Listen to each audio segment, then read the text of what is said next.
জম্মু কাশ্মীরের পেহেলগামে সশস্ত্র হামলাকারীরা নিরীহ পর্যটকের উপর নির্বিচারে গুলি চালিয়ে ২৬ জনকে হত্যা করে।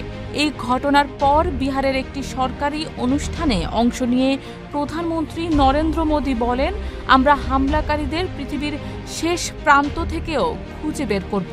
যদিও বক্তব্যে সরাসরি পাকিস্তানের নাম উল্লেখ করেননি তিনি, তবে তার কণ্ঠে ছিল কঠোর হুঁশিয়ারির সুর। পেহেলগামে ভয়াবহ এই হামলায় নিহত হত্যাকাণ্ডের ঘটনায় জড়িতদের শনাক্ত ও বিচার নিশ্চিত করার অঙ্গীকার করেছেন ভারতের প্রধানমন্ত্রী নরেন্দ্র মোদী। হামলায় জড়িতদের মধ্যে অন্তত ২ জন পাকিস্তানি নাগরিক বলে দাবি করেছে ভারতীয় কর্তৃপক্ষ। রয়টার্সের এক প্রতিবেদনে বলা হয়েছে, মোদীর এই বক্তব্য ভারত পাকিস্তানের মধ্যকার উত্তপ্ত সম্পর্ককে আরও জটিল করে তুলতে পারে।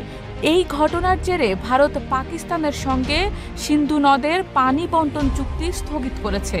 একই সঙ্গে পাকিস্তানিদের জন্য বিশেষ ভিসা সুবিধা বাতিল এবং দুই দেশের মধ্যে প্রধান সীমান্ত ক্রসিং বন্ধের সিদ্ধান্ত নেওয়া হয়েছে। এসব পদক্ষেপে দুই দেশের মধ্যে কূটনৈতিক উত্তেজনা তীব্রতর হয়েছে। পাকিস্তানের বিদ্যুৎ মন্ত্রী আওয়েস লেখারি ভারতের এই সিদ্ধান্তকে কড়া ভাষায় সমালোচনা করেছেন।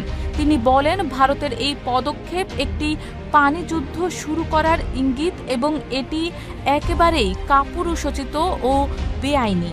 এদিকে জম্মু কাশ্মীর পুলিশ হামলার সঙ্গে জড়িত ৩ জন সন্দেহভাজনের নাম প্রকাশ করেছে এবং তাদের ধরিয়ে দিলে নগদ অর্থ পুরস্কারের ঘোষণা দিয়েছে।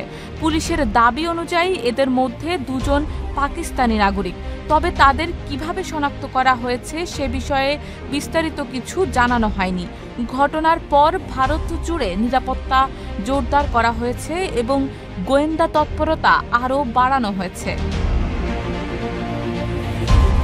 শারমিন নিশু, ঢাকা পোস্ট।